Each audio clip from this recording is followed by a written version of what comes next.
नमस्कार दोस्तों, inspired shadow channel में आपका दिल से स्वागत है।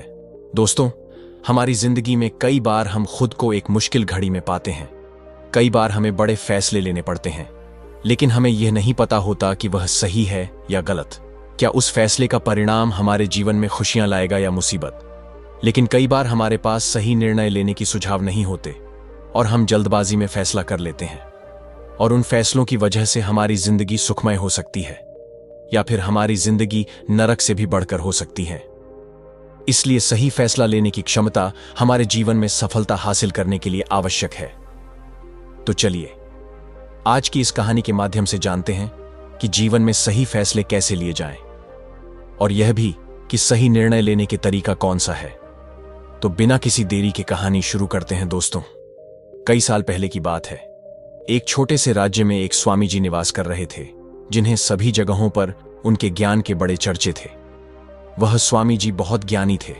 उनके पास लोग बहुत दूर दूर से आते थे ताकि वे उनसे अपनी समस्याओं का समाधान प्राप्त कर सकें। उनके पास कोई भी कैसी भी समस्या लेकर क्यों ना आए, वह समस्या का समाधान अवश्य करते थे।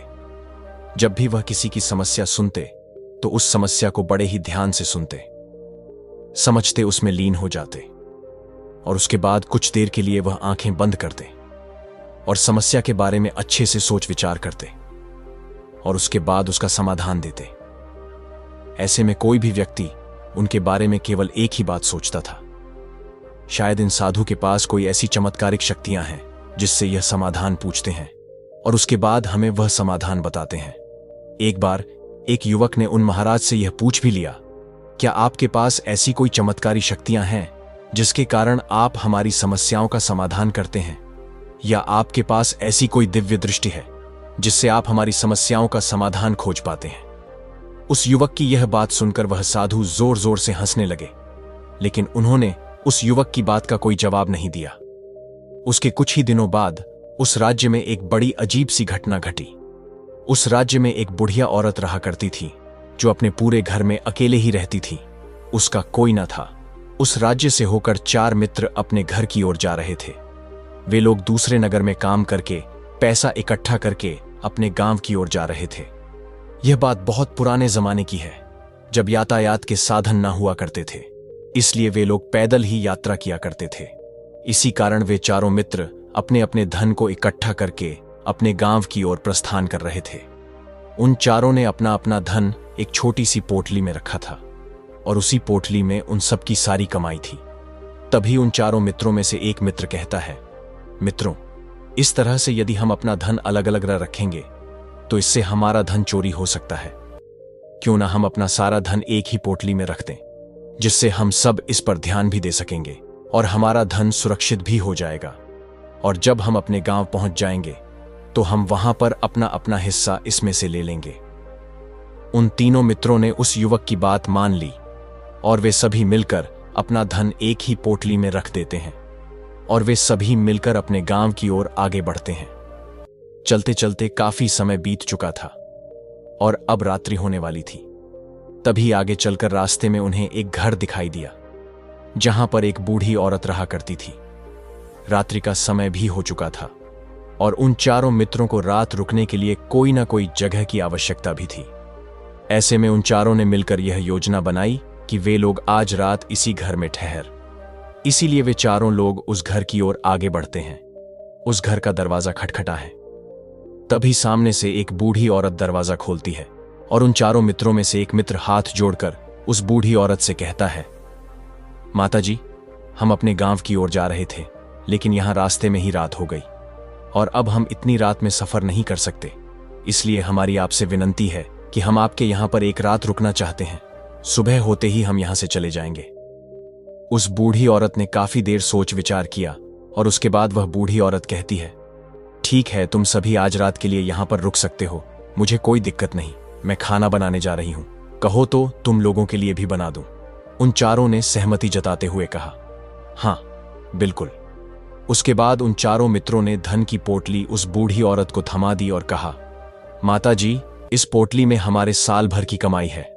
हम चारों ने अब तक का अपना सारा कमाया हुआ धन इसी पोटली में रखा है, और अब हम इसे आपको सौंपते हैं, क्योंकि ये हम चारों से ज्यादा आपके पास सुरक्षित होगा। हम बस इतना चाहते हैं कि यदि हम चारों में से कोई एक व्यक्ति से लेने आए तो आप इस पोटली को उसे मत देना जब तक कि हम चारों एक साथ इस पोटली को लेने ना आए। तभी वह बूढ़ी औरत कहती है, ठीक है बेटा, यदि तुम चारों एक साथ आओगे तभी मैं इस पोटली को आपको सौंपेंगे। और वैसे भी आप लोग तो सुबह यहां से चले जाने वाले हैं, मैं आपको सुबह ही यह पोटली थमा दूंगी।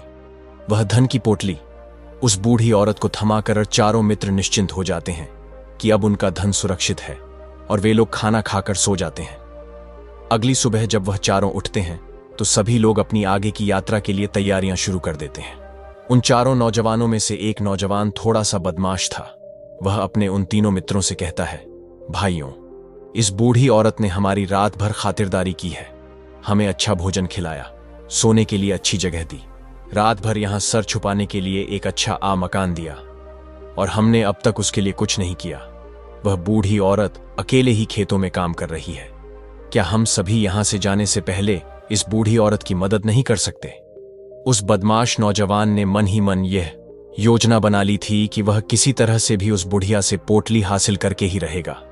बाकी के तीनों मित्र उसकी बातों में आ जाते हैं और वे सभी मिलकर उस बुढ़िया की मदद करने अर्थात खेतों में काम करने के लिए चल पड़ते हैं। वे सभी मिलकर खेतों का काम कर ही रहे थे कि तभी वह बदमाश नौजवान अपने बाकी तीनों मित्रों से कहता है, मित्र, मुझे जोरों की प्यास लग गई है, मैं जरा उस बूढ़ी औरत से पानी मांग कर लाता हूं। वह बाकी मित्र भी अब काफी थक चुके थे, उन्हें भी जोरों की प्यास लगी थी, इसलिए वह तीनों मित्र उसे वहां से जाने की अनुमति दे देते हैं। जैसे ही वह बदमाश उस बूढ़ी औरत के पास पहुंचता है, वह उस बूढ़ी औरत से कहता है, माता जी, अब हम यहां से जा रहे हैं, कृपया करके हमारे धन की पोटली हमें वापस दे दें। इस पर वह बूढ़ी औरत कहती है, नहीं नहीं, जब तक तुम चारों एक साथ ना हो तब तक मैं वह पोटली किसी को नहीं दे सकती। तुम्ही ने तो कहा था कि जब तक हम चारों एक साथ ना हो तब तक यह पोटली किसी को नहीं देनी है। तभी वह बदमाश उन तीनों की तरफ इशारा करते हुए कहता, हे लाओ। उन तीनों ने सोचा कि हमारा मित्र हमारे लिए पानी लाना चाहता है, इसलिए वह हमसे आज्ञा मांग रहा है। तभी उन तीनों मित्रों ने इशारे में उस युवक से कहा, हाँ हाँ ठीक है, ले आओ। यह देख। उस बुढ़िया को यह लगने लगा कि अब यह चारों यहां से जा रहे हैं और यह अपनी पोटली मांग रहे हैं, इसलिए उस बुढ़िया ने वह कोट लाकर उस बदमाश के हाथों में रख दी और वह बदमाश उस पोटली को लेकर वहां से चला गया और बाकी के तीनों मित्र अपने खेत के काम में व्यस्त हो जाते हैं। कुछ देर के बाद जब वह तीनों खेत का काम करके वापस लौटते हैं और बुढ़िया से कहते हैं, माताजी, हमारा मित्र जो यहां पानी पीने आया था वह कहां गया? इस पर वह बुढ़िया कहती हैं, क्या वह पानी पीने आया था? पर वह तो कह रहा था कि हम चारों जा रहे हैं, कृपया करके हमारे धन की पोटली हमें थमा दे। तब तीनों बड़े आश्चर्य होकर उस बुढ़िया से कहते हैं, माताजी, हमने भला कब कहा? वह पोटली मांगी थी, हमें तो प्यास लगी थी और हमने पानी के लिए इशारा किया था। तभी बूढ़ी औरत उन तीनों से कहती हैं, परंतु अब तो वह पोटली लेकर जा चुका है। तभी वह तीनों मित्र सर पकड़कर रोने लगते हैं और कहते हैं, माताजी, उसमें हमारा सारा कमाया हुआ धन था जो वह अकेले लेकर भाग चुका है। हमने तो आपको कहा था कि जब तक हम चारों एक साथ ना आए तब तक आपको वह पोटली किसी को नहीं देनी है। फिर आपने ऐसा क्यों किया? इसमें आप ही की गलती है। हमने आपको उस पोटली की हिफाजत के लिए रखा था और आपने उसे एक ऐसे आदमी के हाथों में दे दिया जिसने हमारा सारा धन हमसे लूट लिया। हम बर्दाश्त नहीं करेंगे। हम राजा के पास जाएंगे और राजा से आपकी शिकायत करेंगे, न्याय की मांग करेंगे। अब तो इस बात का राजा ही फैसला करेंगे। तीनों नौजवान क्रोधित होकर राज दरबार में पहुंच जाते हैं और अपनी सारी समस्या उन राजा को बता देते हैं। जब वह राजा उन तीनों नौजवानों की बात ध्यानपूर्वक सुनता है तो वह तुरंत ही उस बुढ़िया को राज दरबार में पेश होने का आदेश देता है। राजा के आदेश पर राजा के सैनिक तुरंत ही उस बूढ़ी औरत को राज दरबार में पेश करते हैं और राजा भरी दरबार उस बूढ़ी औरत को दोषी करार कर देता है और कहता है, तुम्हें वह पोटली उस अकेले व्यक्ति को नहीं देनी चाहिए थी जब उन्होंने तुमसे कहा था कि जब तक वह चारों एक साथ उस पोटली को लेने ना आए तब तक तुम्हें वह धन किसी को नहीं देना चाहिए था। इसमें तुम्हारी गलती है और अब तुम्हें इसका हर्जाना भरना होगा। तुम्हें इनका धन लौटाना होगा। राजा का यह आदेश सुनकर बूढ़ी औरत फूट फूट कर रोने लगती है और राजा से मदद की गुहार लगाती है और कहती हैं, हे राजन, मैं तो एक बूढ़ी औरत हूं और मेरे पास इतना धन नहीं है और ना ही मेरे घर में कोई ऐसा है जो धन कमाता हो। मेरे पास इतना धन नहीं कि मैं इनका धन लौटा सकूं। मैं तो अकेली हूं, बेसहारा हूं, कृपा करके मुझ पर रहम करें। लेकिन राजा उस बूढ़ी औरत की एक नहीं सुनता। वह बूढ़ी औरत रोते हुए अपने घर की ओर जा रही थी। यह सोच रही थी कि आखिर में इतना धन कहां से लाऊं, कि कैसे मैं उन लोगों का यह धन उन्हें लौट आऊंगी। मेरे पास इतना धन नहीं है, मैं क्या करूं, कैसे करूं, कहां से लाऊं इतना धन। यदि मैंने उनका धन नहीं लौटाया तो मुझे राजा मार डालेगा। वैसे भी मेरी ही गलती है जब उन चारों ने मिलकर मुझसे कहा था कि जब तक हम चारों एक साथ ना आए तब तक वह पोटली किसी को नहीं थमा नहीं है। फिर भी मैंने वह पोटली केवल उस एक व्यक्ति को थमा दी। इसमें गलती तो मेरी ही है। वह रोते रोते यह सारी बातें सोचते हुए अपने घर की ओर जा रही थी। तभी रास्ते में उस बूढ़ी औरत को वहीं संत मिले, जो उस नगर में किसी भी समस्या का समाधान बड़ी ही सरलता और सहजता से करते हैं। उन्होंने उस बूढ़ी औरत से कहा, क्या बात है बेटी, क्यों रो रही हो? इस पर वह बूढ़ी औरत उस संत को सब कुछ सच सच बता देती है और कहती हैं, हे महाराज, इसमें गलती तो मेरी ही है। उन चारों ने तो पहले ही कहा था कि जब तक वे चारों एक साथ ना आए तब तक वह पोटली मुझे किसी को नहीं देनी है। लेकिन मेरी हिम्मत मारी गई थी जो मैंने वह पोटली केवल एक व्यक्ति को थमा दी और वह उनका सारा धन लेकर वहां से भाग गया। लेकिन अब मुझे यह समझ नहीं आ रहा कि मैं वह सारा धन कहां से लाऊं, कैसे जुटा हम। मेरे पास इतना धन नहीं है और राजा ने तो आदेश भी दे दिया है कि मुझे उनका धन लौटाना ही पड़ेगा। लेकिन मैं यह समझ नहीं पा रही कि इतना सारा धन मैं कहां से लाऊंगी। तभी वह संत उस बूढ़ी औरत से कहते हैं, शांत हो जाओ, मैं कोई ना कोई रास्ता जरूर निकाल लूंगा। इतना कहकर वह संत वहीं पर बैठ जाते हैं, ध्यान करने लगते हैं। कुछ देर के लिए आंखें बंद कर सोचते हैं, विचार करते हैं। मौन रहकर वह समस्या का समाधान निकालते हैं और उसके बाद वह उस बूढ़ी औरत से कहते हैं, बेटी, राजा ने किया है वह बिल्कुल गलत है। आपने जो किया इसमें आपकी कोई गलती नहीं है। राजा का फैसला गलत है। उन संत के इतना कहने पर बूढ़ी औरत चुप हो गई और यह सोचने लगी कि आखिर राजा का फैसला कैसे गलत हो सकता है। राजा तो सभी के लिए न्याय ही करते हैं और वह कभी किसी का बुरा नहीं करते। फिर आखिर आज राजा का फैसला कैसे गलत हो गया? उन संत और उस बुढ़िया की बात आसपास के खड़े लोग सभी लोग सुन रहे थे और वे लोग भी बड़े अचरज में थे, क्योंकि राजा का फैसला कैसे गलत हो सकता है। राजा ने तो बिल्कुल सही फैसला लिया है। इस बूढ़ी औरत ने ही गलती की है। उन चारों का धन केवल एक ही को थमा दिया। ऐसे में इस बुढ़िया को उनका धन तो लौटाना ही चाहिए। राजा ने गलत फैसला कहाँ किया है? तभी वह संत उस बूढ़ी औरत से कहते हैं, जाओ और राज दरबार में कह दो कि हे राजन, आपका फैसला गलत है और सही क्या है, गलत क्या है, इसका फैसला मैं करूंगा।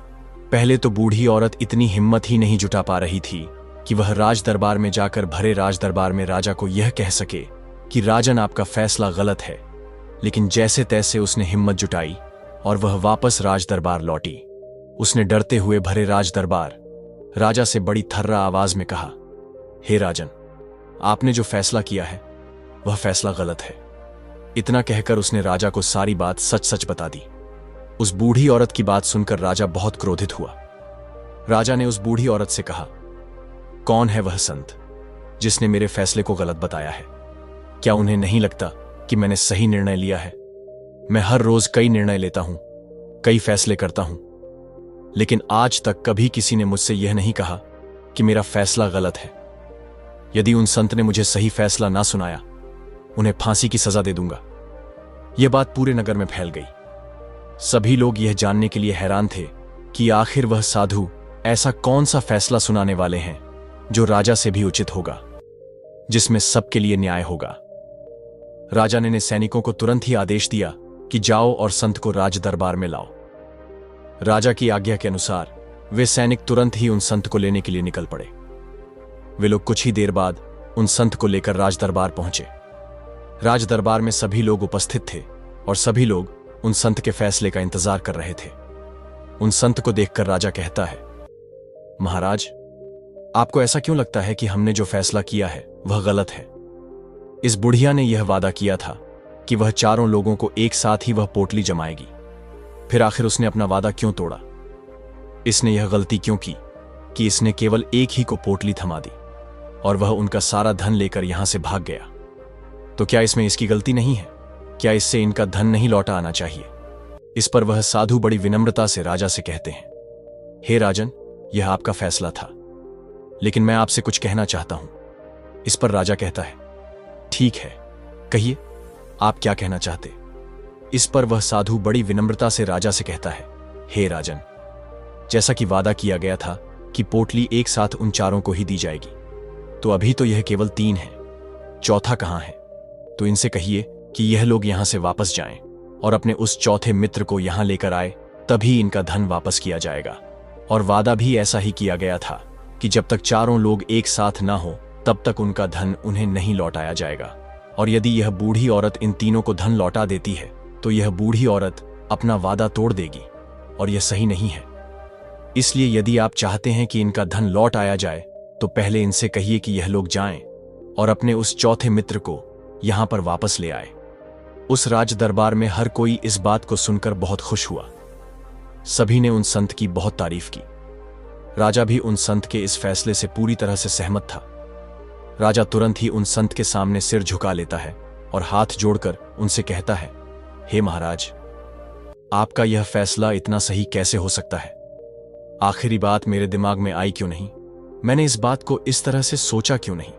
तभी वह साधु उस राजा से कहते हैं, हे राजन, आपके पास और भी काम होते हैं। आप दिन भर व्यस्त रहते हैं और आपको जल्दबाजी में फैसले लेने पड़ते हैं। आपने इस मामले को सुना समझा, लेकिन इसे देखने में आप गलती कर गए। इससे आपने केवल ऊपरी तौर पर देखा। आपने इसकी गहराई तक जाने का प्रयास तक नहीं किया। यदि आपने इस मामले की गहराई को देखा होता, समझा होता, तो आप भी इसी नतीजे पर आते। जब तक हम किसी मामले की गहराई तक नहीं जाते तब तक हम उसका सही समाधान नहीं निकाल सकते। लेकिन हम में से अधिकांश लोग तो अपने फैसले केवल जल्दबाजी में लेना चाहते हैं, भले ही वह मामला कितना भी गंभीर क्यों ना हो। हमें तो बस अपना हक चाहिए, हमारा नाम होना चाहिए, भले ही फैसला हमारे लिए आगे चलकर हमारे लिए नुकसानदेह क्यों ना हो। लेकिन हम तो उस मामले की गहराई तक जाने के लिए सोचते तक नहीं। तभी वह राजा उन संत से कहता है, हे महाराज, क्या आपके पास कोई दिव्य शक्तियां हैं? क्या आपके पास ऐसी कोई चमत्कारिक शक्ति है जिसे आप सवाल करते हैं और बदले में वह आपको जवाब देती है, जिस कारण आप सटीक और सही समाधान बता पाते हैं? राजा की यह बात सुनकर वसंत मुस्कुराने लगे और राजा से कहते हैं, हे राजन, यह सवाल मुझसे कई लोगों ने पूछा है और मैंने कभी किसी का कोई जवाब नहीं दिया। लेकिन आप इस राज्य के राजा हैं, इसलिए मैं आपके इस प्रश्न का उत्तर देता हूं। आप में से कई लोगों को यहां ऐसा लगता है कि मेरे पास कोई ऐसी शक्तियां हैं जिससे मैं बात कर सकता हूं, जिससे मैं कोई भी समस्या का समाधान पा सकता हूं। लेकिन मैं आप लोगों को एक बात सच सच बता देता हूं, मेरे पास ऐसी कोई शक्तियां नहीं हैं। मैं तो केवल हर मामले की गहराई तक सोचता हूं, उस बात पर विचार करता हूं, और जब मैं विचार करता हूं तो मेरे सामने कई सारे समाधान आते हैं, और जो समाधान मेरे सामने आते हैं मैं उन पर भी विचार करता हूं, उनके बारे में भी गहराई तक जाता हूं। और जब मुझे लगता है कि इस समस्या का समाधान यही होना चाहिए, तभी मैं समाधान उस व्यक्ति को देता हूं ताकि वह अपनी समस्या का समाधान कर सके। अब आप ही सोचिए, आप जल्दबाजी में यह फैसला लेकर इस बुढ़िया का जीवन पूरी तरह से बर्बाद कर देते। हमारा पूरा जीवन केवल एक फैसले पर निर्भर करता है। यदि वह फैसला सही हुआ तो हमारा जीवन अच्छा बन जाएगा, और यदि वह फैसला गलत निकला तो हमारा जीवन नर्क से भी बदतर हो सकता है। इसीलिए यदि आप सही और सटीक फैसला लेना चाहते हैं तो आपको मौन रहना सीखना पड़ेगा। मौन रहकर उस पर विचार करना सीखना होगा, क्योंकि हमारे फैसले ही हमारा भविष्य तय करते हैं, हमारी जिंदगी का अगला पड़ाव तय करते हैं। फिर चाहे वह फैसले छोटे हों या बड़े, वे ही हमारी जिंदगी को निर्धारित करते हैं। इसीलिए सबसे पहले हमें सही फैसले लेने के लिए मौन रहना सीखना आवश्यक है, उन पर विचार करना आवश्यक है। और जब आप ऐसा करते हैं तो आपके सामने एक ही समस्या के कई सारे समाधान निकल कर आते हैं, और जब आप उन पर गौर करेंगे तो आपको यह समझ में आएगा कि उन फैसलों का समाधान कैसा होना चाहिए, कि समाधान से आपको क्या फायदा होगा और क्या नुकसान होगा, या उस समाधान पर सोच और विचार करने पर ही आप उसे समझ सकते हैं। और तभी आप यह निर्णय भी ले सकते हैं कि क्या यह समाधान उचित रहेगा या नहीं।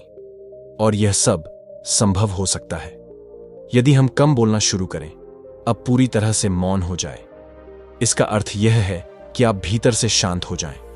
और जब आप भीतर से शांत होने लगते हैं तो आपका मन स्पष्ट होने लगता है, साफ होने लगता है और आप किसी भी चीज पर सोच विचार कर सकते हैं। और जब आप भीतर से शांत होने लगते हैं तो आप ऊपर से भी कम बोलते हैं।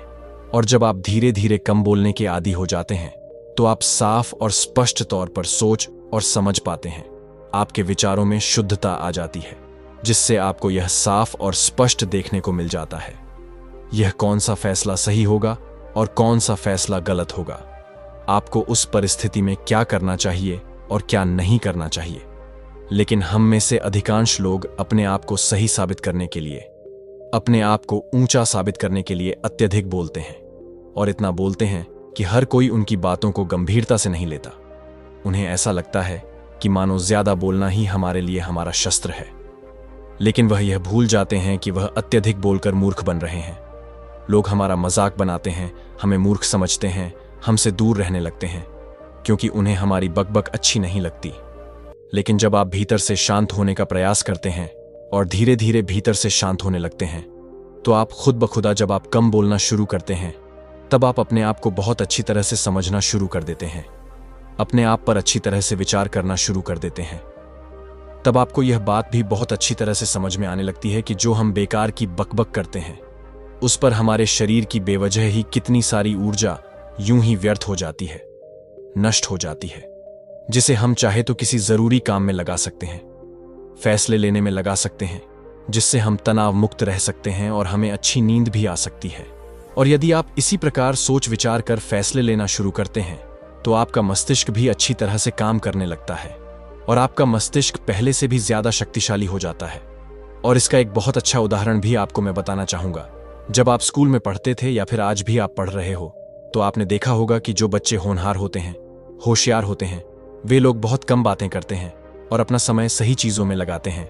वह अधिकांशतः अपना समय मौन होकर ही बिताते हैं।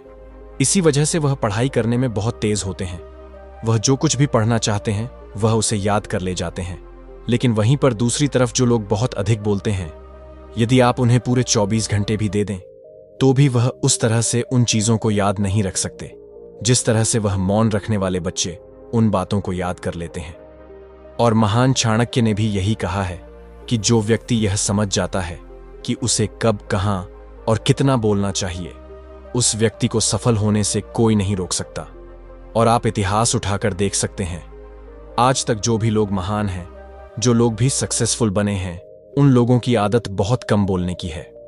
उनका पूरा ध्यान केवल अपने लक्ष्य पर होता है और अपना पूरा समय वह अपने लक्ष्य को पाने में ही लगा देते हैं। इसीलिए आपको भी यह आदत अपने जीवन में उतार चाहिए। और कम बोलने का अर्थ यह नहीं कि आप ऊपर से कम बोले, बल्कि आप भीतर से कम बोली हैं। भीतर से शांत रहिए। यदि आप रोज इसका अभ्यास करते हैं तो केवल कुछ दिनों में ही इससे होने वाले लाभ आपको आपके सामने नजर आने लगेंगे। तो दोस्तों, उम्मीद है कि वीडियो पसंद आई होगी। अगर अच्छी लगी हो तो वीडियो को एक लाइक और इंस्पायर्ड शैडो चैनल को सब्सक्राइब भी कर लीजिए। मिलते हैं अगले वीडियो में। तब तक के लिए आपका बहुत बहुत धन्यवाद।